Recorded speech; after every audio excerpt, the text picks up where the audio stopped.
What's going on? This your boy JB. I want to welcome y'all back to Panther for Life TV. I'm here back with another video. I know it's been a couple days. I made a promise to myself to make a video at least every week. I did say every day, but then I pushed it to every week, man, because I'm not going to say it's hard. It's just when you're not a content creator and you just used to your everyday routine, man, by the time I know it, the damn day done went by. I was like, man, I supposed to made a video, but either no here nor there. Yeah, I want to welcome y'all back, man. I want to welcome the new subscribers. I've gotten like 5-6 new subscribers.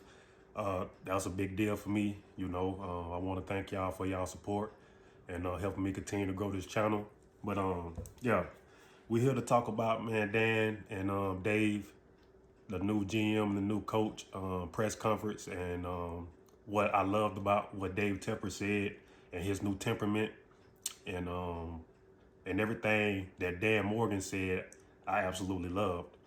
And even with Dave Canales, I loved it too. But you know, being a Panther fan and having 3 new head coaches, all of them had good press conferences, and I especially Matt Rule. He had me going, but we're not even gonna get on him. But I'm gonna take everything with a grain of salt with Dave Canales and see what he do on that field and with these players.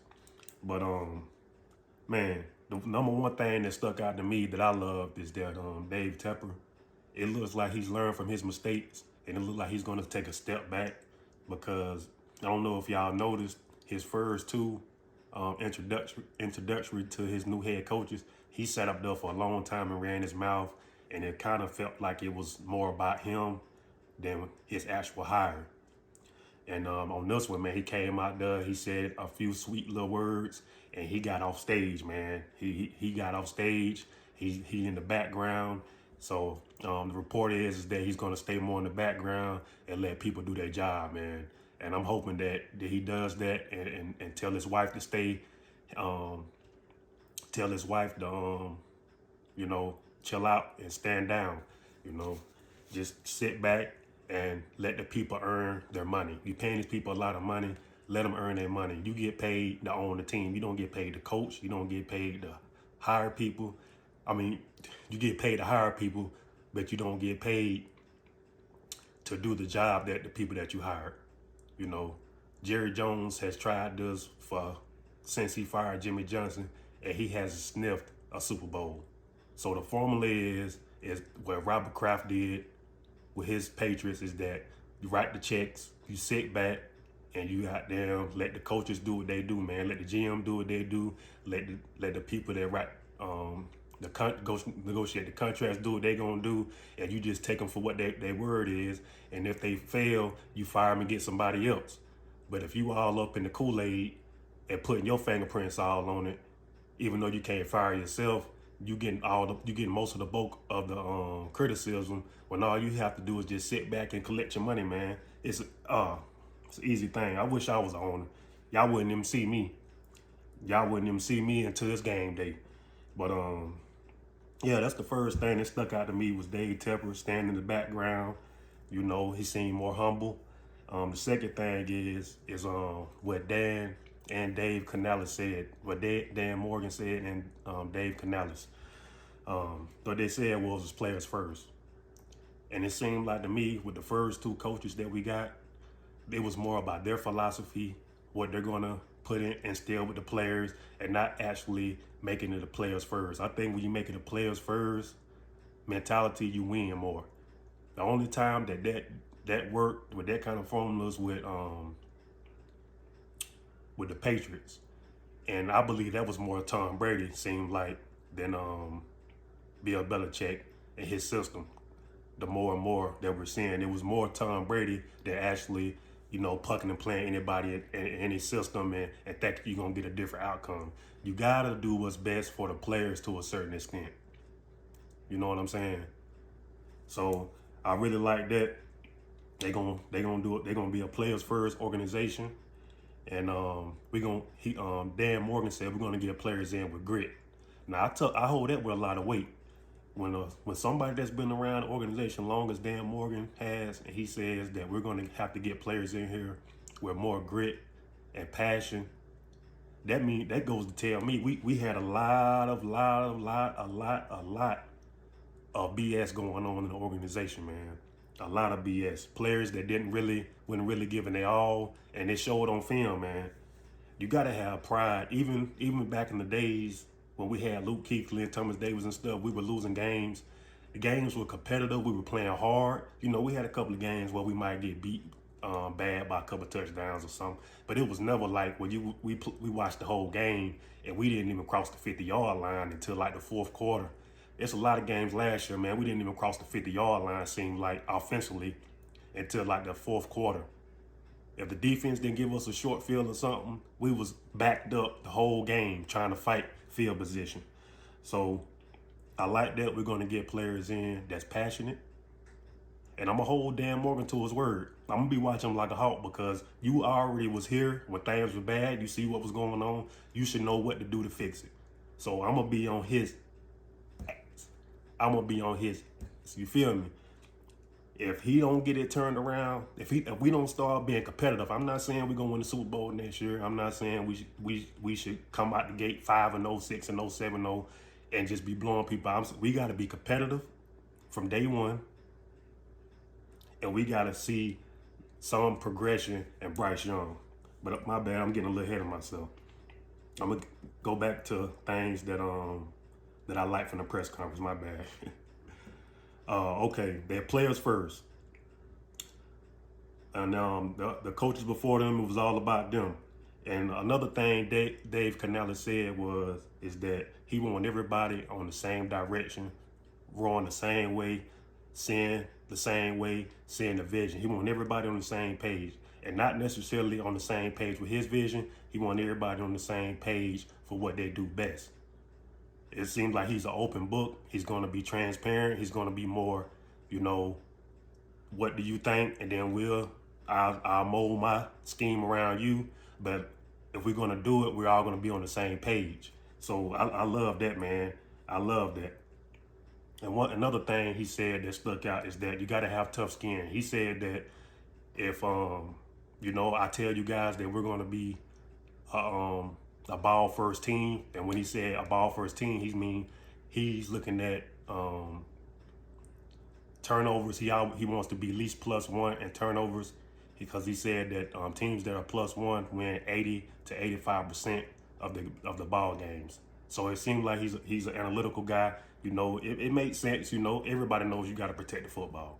Everybody knows that you got to protect the football to win in the NFL. You win the turnover battle, 9 times out of 10, you're going to win that game. So I love that he's focusing on not turning the ball over and getting turnovers. That's the number one rule to the game. Not turning the ball over, getting turnovers, and playing hard all the time. So it seemed like he's going to have tough skin. He said, I'm not going to, I'll tell you guys we're going to be we're going to be a ball first team. And we have a game where we have a lot of turnovers, and you ask me what happened, I'm going to tell you straight up, it's not acceptable.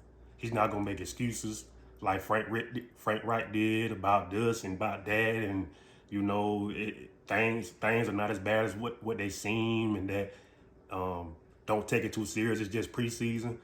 Oh, man, Frank Wright really pissed me off. Remember when we went 0-3 in the preseason with Frank Wright? He said, it's just preseason. We wasn't even moving the ball in preseason. That same stuff that happened in preseason carried over into the regular season. And you seen what happened. So that was another thing. Another thing I'm starting to like more and more, I didn't like it at first, is that Dan and Dave have a relationship. They came up together in Seattle, and they said that for 6 or 7 years, their offices was like, a couple steps from each other.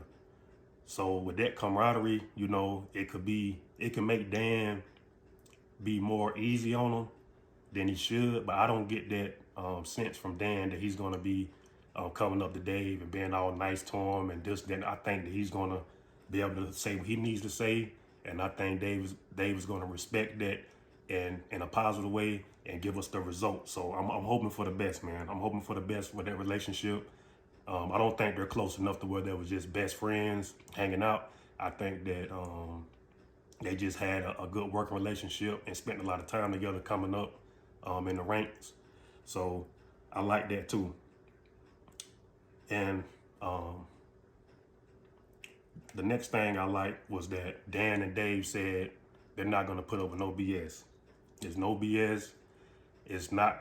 We're going to play hard. We're going to be, we're going to put, I think what he said was, he said that logo has got to be feared again. And I'm telling you, it was a time for a good about a 3-4 year stretch in Luke Kuechly's prime and Cam Newton's prime, where people didn't really want to play us. You know, we wouldn't winning Super Bowls we went to Kansas City Chiefs, but it was times when you went into Bank of America, you was gonna be in the dog fight and you was gonna get your head knocked off. Thomas Davis and Luke Kuechly, when Julius Peppers came back, KK Short, Star Latulele, Mario Addison. Oh man, Charles, my boy Big Charles Johnson, we was coming after your ass. We was coming, baby, and we was gonna let you know that we was gonna keep pounding and we was gonna get in your ass all 4 quarters. Now it's like, you know, we play good a minute there, we play good a minute here, then we don't sniff no points until the 4th quarter. I mean, it's just crazy.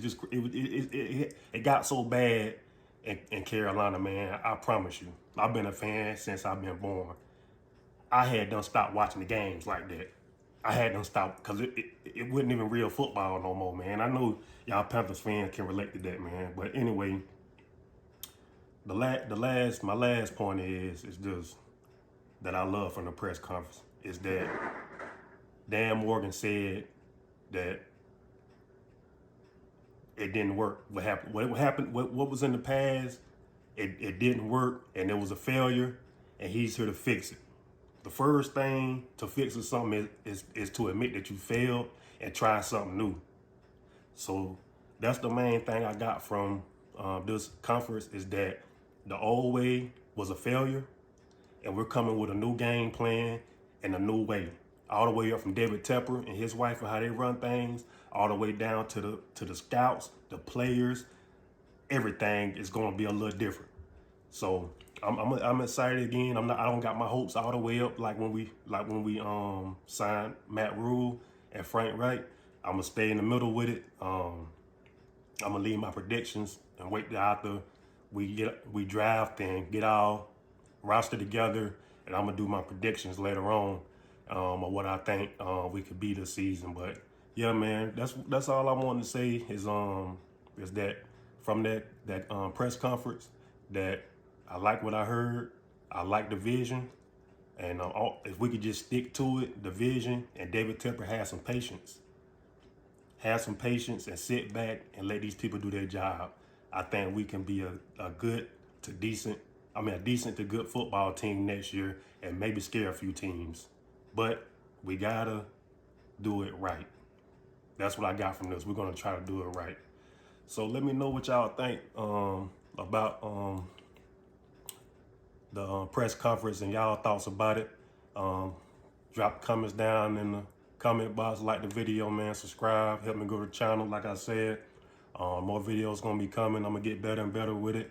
You know, it's just, I'm excited, man. I'm excited, so keep pounding, baby. Let's go. I'm out.